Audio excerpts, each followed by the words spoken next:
Have you ever heard of the two sisters who stood up to an empire and carved out a kingdom of their own? This isn't a fairy tale. It's one of the most incredible stories from Vietnamese history. Today, we're journeying back almost 2,000 years to meet the legendary Trưng Sisters. Our story begins around 40 AD in a land we now know as Northern Vietnam. At the time, it was under the rule of the powerful Han dynasty from China. For over a century, the local people had lived under foreign administration. While there was some cultural exchange, there was also growing resentment. The Han governors were often corrupt, imposing heavy taxes and trying to force their culture onto the local population, a people with their own rich traditions and a fierce sense of identity. In the district of Mê Linh, near modern-day Hanoi, lived two remarkable women. The elder was Trinh Trick, and her younger sister was Trinh No. They were daughters of a powerful local lord, raised in a society where women held significant status. Unlike in the more patriarchal Han culture, these women were educated, trained in martial arts, and deeply involved in the affairs of their community. They weren't just noble women. They were leaders in the making. Trinh Trick was married to a man named Thi Sach, another influential aristocrat who was just as resistant to Han rule as she was. Together, they represented a growing spirit of defiance. The final spark that ignited the flame of rebellion was a personal tragedy. According to historical accounts, the local Han governor, a man named Su Ding, was known for his cruelty and greed. Fearing the influence of Thi Sach, Su Ding had him executed, hoping to crush the local resistance before it could even begin. But he made a fatal miscalculation. Instead of intimidating Trinh Trick into submission, he unleashed a force of nature. Grief-stricken but filled with an iron resolve, Trinh Trick did not retreat into mourning. She stepped forward, transforming her personal sorrow into a public call to arms. She stood before her people, not just as a grieving widow, but as a warrior queen. And at her side was her sister, Trinh No, equally brave and just as determined.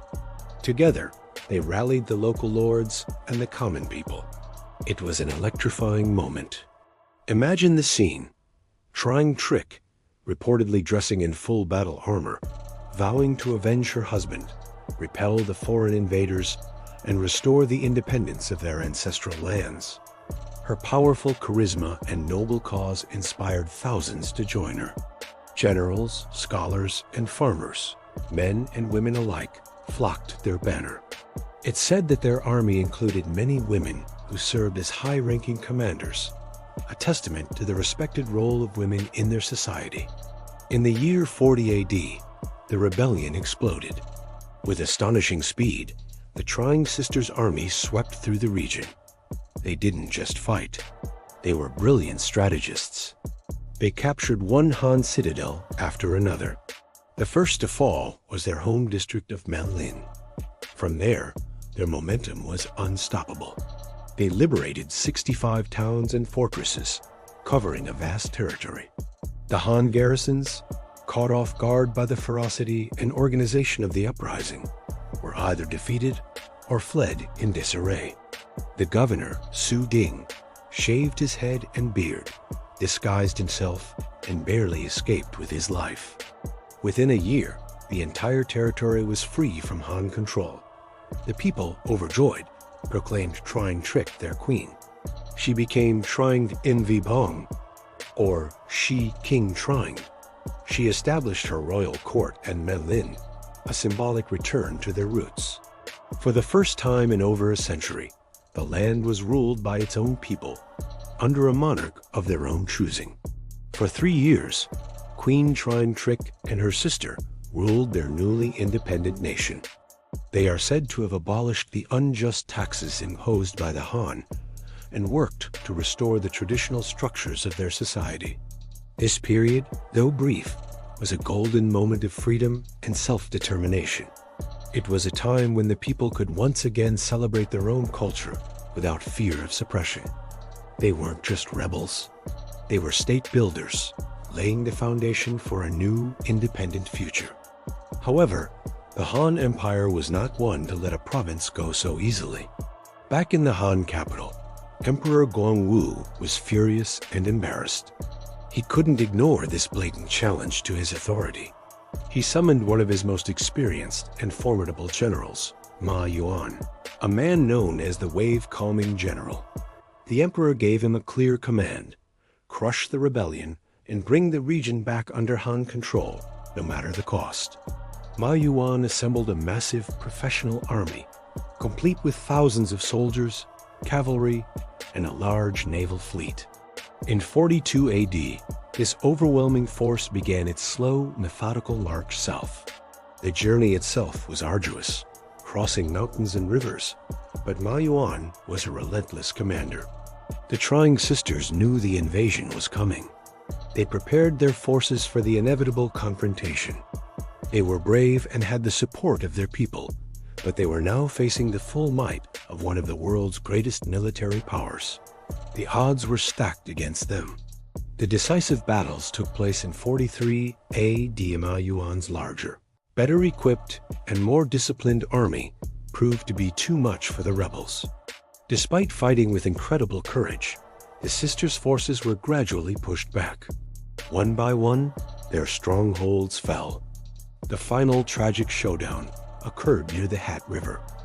Surrounded and facing certain defeat, Trinh Trick and Trinh No made a final defiant choice. Rather than be captured and humiliated by their enemies, they chose to preserve their honor. According to legend, they took their own lives by drowning themselves in the river. With the deaths of their leaders, the rebellion collapsed. Ma Yuan reconsolidated Han control over the region, imposing even stricter rule than before to prevent any future uprisings. The 3-year-long dream of independence was over. But here's the thing about a story like this: it doesn't end with defeat. The Han dynasty might have won the war, but the Trinh sisters won a place in eternity. Their rebellion, though it failed in the short term, planted a seed of national identity and resistance that would blossom for centuries to come. They became immortal symbols of Vietnamese courage and the unyielding desire for freedom. Today, the Trinh sisters are revered as national heroines in Vietnam. Temples are dedicated to them across the country, and their story is celebrated every year in a national holiday. They are more than just historical figures. They are the mothers of the nation's spirit of independence. Their legacy proves that even when faced with impossible odds, the fight for freedom is never in vain. It reminds us that sometimes the most powerful armies can be led by two sisters who simply refuse to bow down. Thank you so much for joining me on this journey into the past. If you enjoyed this story, please hit that like button and subscribe for more dives into fascinating history.